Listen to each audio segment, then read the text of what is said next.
Hello guys, അപ്പോൾ നമ്മൾ video ഇടാൻ കുറച്ച് ലേറ്റായി പോയി. മറ്റൊന്നുമല്ല, കാരണം എന്ന് വെച്ചാൽ ഇപ്പോഴും നമ്മൾ വീട്ടിലെത്തിയിട്ടില്ല. ഇന്നലത്തെ മാച്ച് കഴിഞ്ഞിട്ട് നല്ല ടയർഡായിരുന്നു. പിന്നെ വ്ളോഗൊക്കെ എഡിറ്റ് ചെയ്ത് ആകപ്പാട് വയ്യായിരുന്നു. പിന്നെ എഴുന്നേറ്റപ്പോൾ ലേറ്റായി. നിങ്ങൾക്ക് ബാക്ക്ഗ്രൗണ്ടൊക്കെ കാണുമ്പോൾ അറിയാം, സ്റ്റിൽ നമ്മൾ വീട്ടിലെത്തിയിട്ടില്ല. പിന്നെ ചില സൗണ്ട് ഇഷ്യൂസൊക്കെ ഉണ്ടാകാനുള്ള സാധ്യതയുണ്ട്. അപ്പുറത്തൊരു പട്ടി ഭയങ്കര കുര. സോ നമുക്കൊന്നും ചെയ്യാൻ പറ്റില്ലല്ലോ. എന്താണെങ്കിലും നമുക്ക് എന്താ പറയുക, ഒരു നല്ല തുടക്കമല്ല കേരള ബ്ലാസ്റ്റേഴ്സിനെ സംബന്ധിച്ചിടത്തോളം ഈ സീസണിൽ കിട്ടിയിട്ടുള്ളത് എന്നുള്ളത് അറിയാമല്ലോ.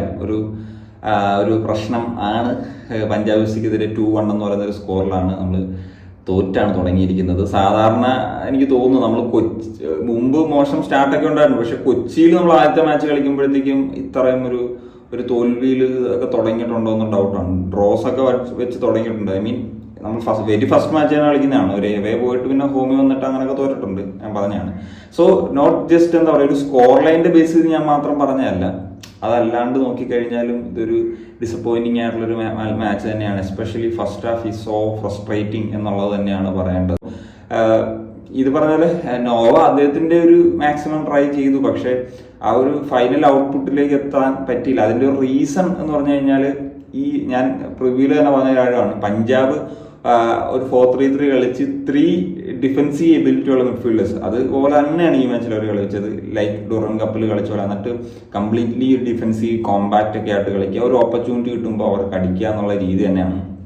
സോ അങ്ങനെ അവർ കളിച്ചു. നമുക്കൊരു സ്പേസ് ഉണ്ടായില്ല എന്നുള്ളതാണ്.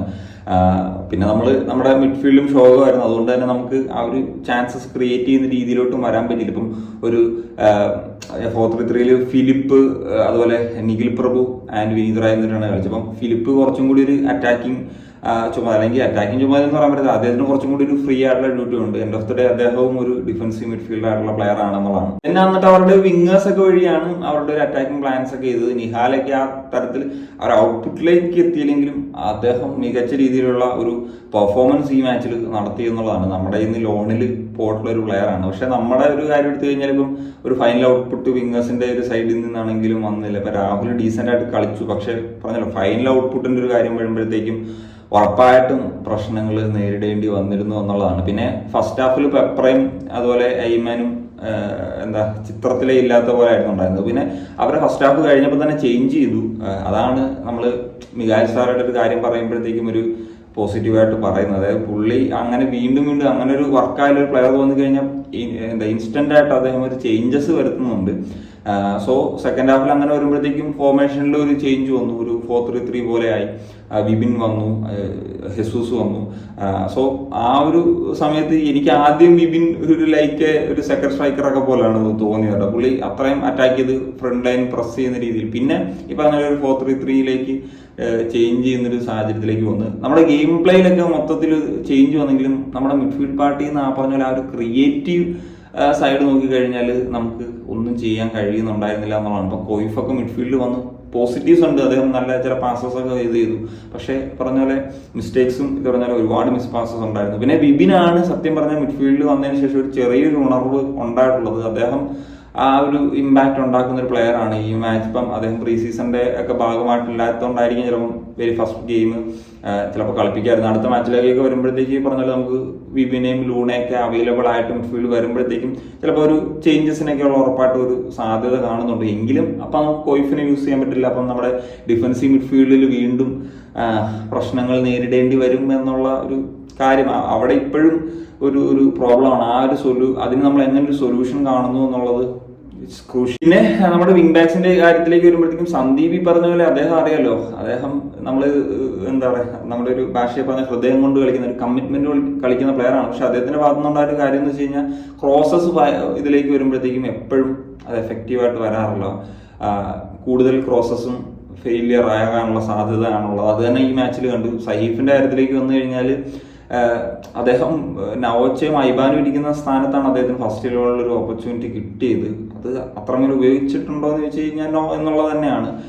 സോ അദ്ദേഹത്തിന്റെ ഭാഗത്ത് നോക്കി അദ്ദേഹം വളരെ സ്പീഡിയാണ്. പറഞ്ഞ വിങ്ങേഴ്സുമായിട്ട് ഇത് ചെയ്ത് കളിക്കാൻ പറ്റിയ പ്ലെയറൊക്കെയാണ്. പക്ഷെ സ്റ്റിൽ അദ്ദേഹം ആ ഒരു ഇൻഎക്സ്പീരിയൻസിന്റെ ചില ഫാക്ടേഴ്സ് ഉള്ളതായിട്ട് തന്നെയാണ് എനിക്ക് ബേസിക്കലി തോന്നിയത്. പിന്നെ നമ്മൾ ആ ഒരു ഗോൾ വഴങ്ങിയതിന് ശേഷം, അതായത് ആ ഒരു പെനാൽറ്റി ആണ് അവർ ഗോൾ സ്കോർ ചെയ്യുന്നത്. അപ്പം അതിനുശേഷം നമ്മൾ ഈ പറഞ്ഞ ഒരു 3-5-2 പോലെയൊക്കെ ആയി, 3-man ഡിഫൻസ്. അങ്ങനെയാണ് പ്രീതം റൈറ്റ് സെന്റർ മിഡുമായിട്ട് വന്ന് പിന്നെ അറ്റാക്ക് ചെയ്തിട്ട് ആ ക്രോസ് വന്നത്. അതൊരു ബ്രില്യൻ ക്രോസ് തന്നെയായിരുന്നു. അത് ഹെസൂസിന് സ്കോർ ചെയ്യാൻ സാധിച്ചു എന്നുള്ളതാണ്. കാരണം ഹെസൂസ് അറിയാം ആദ്യം എത്ര മാച്ച് വേണ്ടി വരും സ്കോർ ചെയ്യാനെന്നൊക്കെയുള്ള നമുക്ക് പേടി ഉണ്ടായിരുന്നു. അപ്പം ആദ്യത്തെ മാച്ചിൽ തന്നെ അദ്ദേഹത്തിന് സ്കോർ ചെയ്യാൻ സാധിച്ചത് ആ ഒരു കോൺഫിഡൻസ് കൂട്ടാൻ ഉറപ്പായിട്ടും സഹായകരമായേക്കും എന്നുള്ളതാണ് ഞാൻ എക്സ്പെക്ട് ചെയ്യുന്നത്. പിന്നെ ഒരു കാര്യം എന്ന് വെച്ച് കഴിഞ്ഞാൽ അവരുടെ ഗോൾസിലേക്ക് വരാം. അവരുടെ സത്യം പറഞ്ഞാൽ സൂപ്പർ സബ്സ് ആണ് ഇമ്പാക്ട് ഉണ്ടാക്കിയത്. നമുക്ക് അങ്ങനത്തെ സൂപ്പർ സബ്സ് ആയിട്ട് വരാൻ തക്കവണ്ണം അറ്റാക്കിങ്ങിലൊക്കെ പ്ലേയേഴ്സ് ഇല്ല എന്നുള്ളത് പ്രശ്നമാണ്. ഇപ്പം ഞാൻ പറഞ്ഞു കഴിഞ്ഞാൽ ഇപ്പം ലിയോൺ അഗസ്റ്റിൻ വന്നു, അദ്ദേഹത്തിന്റെ ആ ഒരു സ്പീഡ് അതാണ് പ്രധാന ക്വാളിറ്റി. അവിടെയാണ് സഹീഫിന് നിർബന്ധമായിട്ട് ഫൗൾ ചെയ്യപ്പെടേണ്ട സാഹചര്യത്തിലേക്ക് പോയതും അവർക്ക് പെനാൽറ്റി കിട്ടിയതും മറ്റൊരു സൂപ്പർ സബ് ആയിട്ടുള്ള ലുക്ക മാച്ചൻ ഗോൾ സ്കോർ ചെയ്യുന്നതും. അതുപോലെ തന്നെ അവരുടെ രണ്ടാമത്തെ ഗോൾ അത് ഒരിക്കലും ആ ഒരു 97th മിനിറ്റിലൊന്നും അത് അനുവദിക്കാൻ പാടില്ല. കാരണം നമ്മൾ തിരിച്ചു വന്ന് ഡ്രോ ആയിട്ട് കംഫർട്ടബിൾ ആയിട്ട് പോകാവുന്ന സാഹചര്യത്തിൽ നിൽക്കുകയാണ്. അപ്പം ആ സാഹചര്യത്തിൽ അവിടെയും ലിയോണാണ് പ്രീ അസിസ്റ്റ്. അത് പ്രീ അസിസ്റ്റ് ജസ്റ്റ് ചിപ്പ് ചെയ്ത് കൊടുക്കുകയാണ്, ബോള് ഗ്രൗണ്ടിൽ പോയി ടച്ച് ചെയ്തത്. അതേ മൊമെന്റിൽ തന്നെ, അതായത് വളരെ ഇന്റലിജന്റ് ആയിട്ടാണ് ലൂക്ക അത് ഫിലിപ്പിനായിട്ട് നീട്ടിയിരുന്നത്. അപ്പോൾ ആ സമയത്ത് സച്ചിൻ സുരേഷിന്റെ സത്യം പറഞ്ഞ പൊസിഷനിങ്ങിൽ ചില പ്രശ്നങ്ങൾ ഉണ്ടായിരുന്നു. കാരണം അവിടെ ആ ഒരു നാരോ ആംഗിൾ അത് ബ്ലോക്ക് ക്ലോസ് ചെയ്തിരുന്നെങ്കിൽ ചിലപ്പം അത് രക്ഷപ്പെടായിരുന്നു. പിന്നെ ആ ഒരു മൊമെന്റിൽ കുറച്ച് ഒരു ഡബിൾ ഇതിലായി പോയി പുള്ളി എന്നുള്ളതാണ്. ഡിഫെൻസീവ്ലി ആണെങ്കിലും മാർക്കിംഗ് ഇഷ്യൂസ് ഉണ്ട്. പക്ഷെ എനിക്കൊന്ന് കുറച്ചും കൂടി ആ ഒരു ആംഗിളിൽ കട്ട് ചെയ്തിരുന്നെങ്കിൽ ആ ഫിലിപ്പിന് ആ ഒരു ആംഗിളിൽ നിന്ന് വേറെ സൈഡിലോട്ട് ഗോൾ അടിക്കാൻ പറ്റുന്നത്. അദ്ദേഹം റൈറ്റ് ഫൂട്ടറാണ്. അപ്പോൾ റൈറ്റ് കൊണ്ട് അടിക്കുമ്പോഴത്തേക്കും വേറെ ആ ഒരു ചെറിയ ആംഗിളിലാണല്ലോ ആ സ്കോർ ചെയ്തപ്പോൾ. പിന്നെ എല്ലാവരും ചോദിക്കുന്ന ഒരു കാര്യമാണ് രാഹുലിന്റെ ആ ഒരു ഫൗളിനെ പറ്റി. ആക്ച്വലി നമുക്ക് സ്റ്റേഡിയത്തിൽ ഇരുന്ന് കണ്ടപ്പോഴേ നമ്മൾ അപ്പുറത്തെ സൈഡിലാണ്, അത് അത്ര ഇതായിട്ട് കാണാൻ പറ്റില്ല. പിന്നീട് ഇത് ഹൈലൈറ്റ്സ് കണ്ടപ്പോഴാണ് അതിന്റെ ഒരു ഭീകരത മനസ്സിലായത്. അത് ഒരിക്കലും ഒരു പ്ലെയർ ചെയ്യാൻ പാടില്ലാത്തൊരു ഫൗളായിട്ട് തന്നെയാണ് എനിക്ക് തോന്നിയിട്ടുള്ളത്. അത് എന്താ നമുക്ക് ഭാഗ്യം എന്ന് പറയാം, ലുക്ക മാച്ചിന് അത് വലിയൊരു സീരിയസ് ആയിട്ടൊന്നും വന്ന് ഭവിച്ചില്ല എന്നുള്ളത്. പക്ഷെ അതൊരു വളരെ റഫായിട്ടുള്ളൊരു ഫൗള് തന്നെയായിരുന്നു എന്നുള്ള കാര്യത്തിൽ സംശയമില്ല. എന്താണെങ്കിലും ഇനി നമുക്ക് എന്തൊക്കെ ചേഞ്ചസ് വരും, ലൂണയും അതുപോലെ തന്നെ വിപിനൊക്കെ ഒന്നിച്ച് മിഡ്ഫീൽഡിൽ വരുമ്പോൾ ചേഞ്ചസ് ഉണ്ടാകുമോ, നമ്മളിനി ഫോർമേഷനിൽ ഇനി എന്ത് ചേഞ്ചസ് ആയിരുന്നു വരുത്തുന്നത്. നമ്മൾ മിഗാൽ സ്റ്റാറെ ഇപ്പം ഒരു മാച്ചിൽ തന്നെ 3 ഫോർമേഷൻ ഇങ്ങനത്തെ ചേഞ്ചസ് ഒക്കെ വരുന്നുണ്ട്, പ്ലേയേഴ്സിൻ്റെ ചേഞ്ചസ് ഒക്കെ വരുന്നുണ്ട്.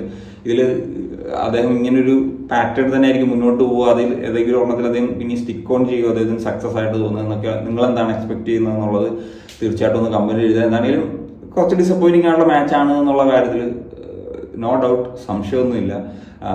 എന്താണെങ്കിലും ഓണത്തിന് ആരാധകരെല്ലാവരും ഫാമിലിയോടെ സെലിബ്രേറ്റ് ചെയ്യുന്നതിന് പകരം കൊച്ചിയിൽ പോയിട്ട് ഇങ്ങനത്തെ ഒരു മാച്ച് തോക്കുമ്പോൾ ഉണ്ടാകുന്ന നിരാശ എല്ലാവർക്കും ഉണ്ടായിട്ടുണ്ട് എന്നുള്ളതാണ് ഞാൻ എക്സ്പെക്ട് ചെയ്യുന്നത്. എസ്പെഷ്യലി സ്റ്റേഡിയത്തിൽ വന്നുകൊണ്ട കാര്യമാണ് ഞാൻ പറയുന്നത്. അല്ലാണ്ട് ഉള്ളവർക്കും ഡെഫിനറ്റ്ലി അതുണ്ടാകും. സോ നിങ്ങളുടെ ഒപ്പീനിയൻസ് തീർച്ചയായിട്ടും ഒന്ന് കമ്പോസ് ചെയ്യുക. പറഞ്ഞ സൗണ്ടിനും ഇതിനൊക്കെ ചെറിയ ഇഷ്യൂസ് ഉണ്ട്. സോ അതൊന്ന് അഡ്ജസ്റ്റ് ചെയ്യുക. So that's it. അപ്പോൾ മറ്റൊരു കാര്യം ഞാൻ സനിയ.